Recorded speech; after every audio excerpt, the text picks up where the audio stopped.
Bom dia, meus irmãos, meus amigos aqui do nosso grupo Grãozinhos no Caminho, do nosso canal do YouTube. Sejam todos bem-vindos mais uma vez, mais uma quinta-feira, ao nosso pequeno estudo aqui, a nossa leitura diária do Evangelho segundo o Espiritismo, do Livro dos Espíritos, nossos grãozinhos no caminho de hoje. E hoje os grãozinhos trazem para a gente ainda o capítulo 10, bem-aventurados aqueles que são misericordiosos. Não julgueis, a fim de que não sejais julgados. Aquele que estiver sem pecado, lhe atire a primeira pedra. Não julgueis a fim de que não sejais julgados, porque vós sereis julgados segundo houverdes julgado os outros, e se servirá para convosco da mesma medida da qual vos servistes para com eles. São Mateus. Então os escribas e os fariseus lhe conduziram uma mulher que tinha sido surpreendida em adultério, e a colocaram de pé no meio do povo, dizendo a Jesus: Mestre, essa mulher acaba de ser surpreendida em adultério. Ora, Moisés nos ordena na lei para lapidar as adúlteras. Qual é, pois, sobre isso o vosso sentimento? Eles diziam isso tentando-o, a fim de ter do que acusá-lo. Mas Jesus, abaixando-se, escrevia com o dedo sobre a terra. Como continuassem a interrogá-lo, ele se ergueu e lhes disse: Aquele dentre vós que estiver sem pecado, lhe atire a primeira pedra. Depois, abaixando-se de novo, continuou a escrever sobre a terra. Mas eles, ouvindo-o falar assim, se retiraram um após o outro, os velhos saindo primeiro. E assim, Jesus permaneceu só com a mulher, que estava no meio da praça. Então Jesus, se levantando, lhe disse: Mulher, onde estão os vossos acusadores? Ninguém vos condenou? Ela lhe disse: Não, Senhor. Jesus lhe respondeu: Eu também não vos condenarei. Ide e no futuro não pequeis mais. Aquele que estiver sem pecado, lhe atire a primeira pedra, disse Jesus. Essa máxima nos faz da indulgência um dever, porque não há ninguém que dela não tenha necessidade para si mesmo. Ela nos ensina que não devemos julgar os outros mais severamente do que julgaríamos a nós mesmos, nem condenar em outrem o que nos desculpamos em nós. Antes de censurar uma falta de alguém, vejamos se a mesma reprovação não pode recair sobre nós.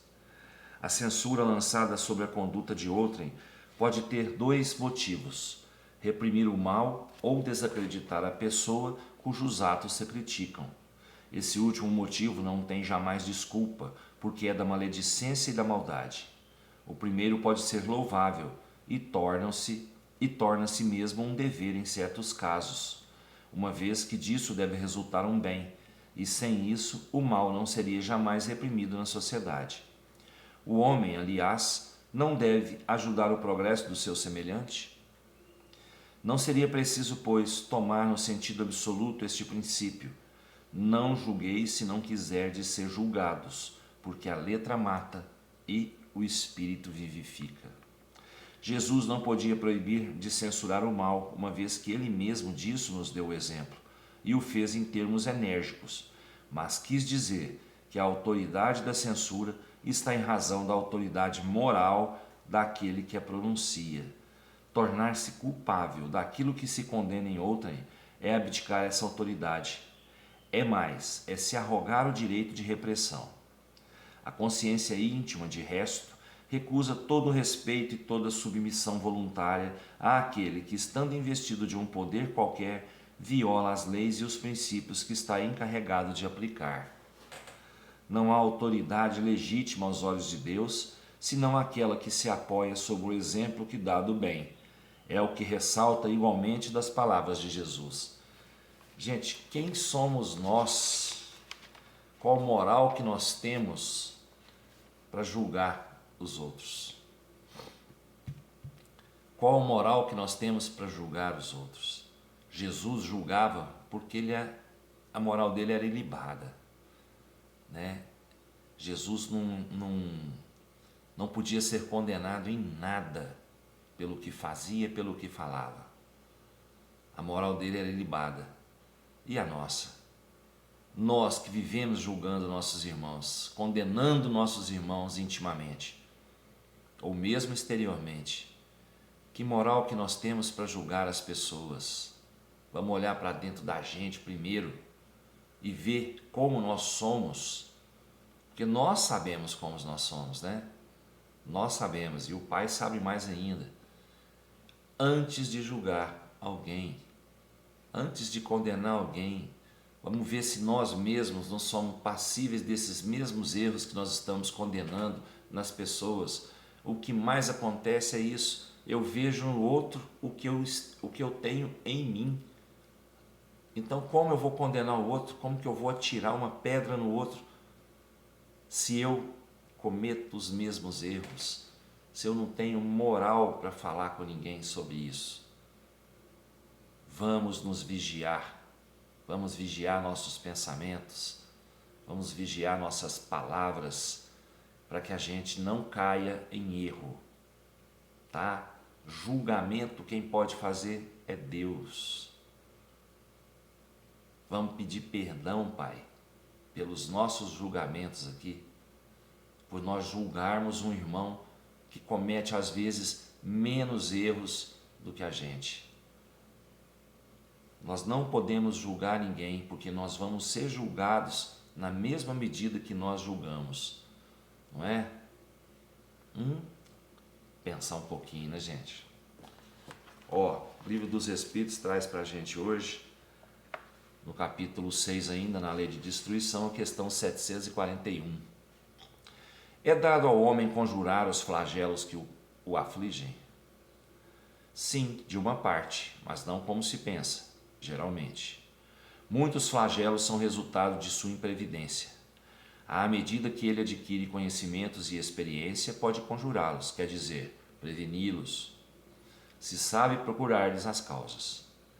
Mas entre os males que afligem a humanidade, há os gerais que estão nos desígnios da providência e dos quais cada indivíduo recebe mais ou menos a repercussão. A estes o homem não pode opor senão a resignação à vontade de Deus, e ainda esses males são agravados frequentemente pela sua negligência. Entre os flagelos destruidores naturais e independentes do homem, é preciso incluir na primeira linha a peste, a fome, as inundações, as intempéries fatais à produção da terra. Mas o homem não encontrou na ciência, nos trabalhos de arte, no aperfeiçoamento da agricultura, nos afolhamentos e na irrigação, no estudo das condições higiênicas, os meios de neutralizar ou pelo menos atenuar os desastres.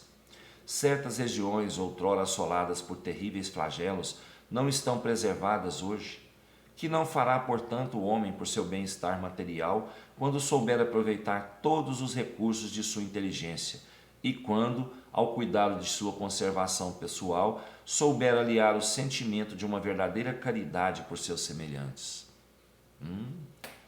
Gente, nós somos culpados por algumas coisas que nos afligem, né? Essas dependem da gente mesmo, né? Nos vigiarmos para não fazermos errado, para cuidarmos daquilo que Deus deu para a gente, né? Nós não cuidamos das matas, as matas estão sendo destruídas. Nós não cuidamos da água e a água está rareando já, não é? Isso tudo, nós não estamos cuidando da terra que nós vivemos. Nós temos que cuidar dessa terra para evitar que aconteçam as tragédias, a seca, a fome, né? Isso é coisa do homem. Agora, tempestades, né? As intempéries, né? As doenças que se espalham no mundo, como nós tivemos aí, né? A Covid, isso independe do homem. Então, isso nós temos que ter cuidado, nos prevenir para evitar que essas tragédias causem danos demais, né, a nós mesmos. Tá? Mas a maior parte das tragédias tem a ver com a atuação do homem no planeta. Então vamos cuidar do nosso planeta, né? Vamos cuidar, nós temos filhos, temos netos. Vamos cuidar para que eles tenham um planeta sustentável. Tá certo? Desejo a todos uma ótima quinta-feira, com muita paz, com muita luz, com muito amor no coração. Desejo saúde, trabalho e prosperidade a todos. Que Jesus nos abençoe. Até amanhã, se Deus quiser, e eu tenho certeza que Ele quer. Beijo no coração, pessoal. Fiquem com Deus.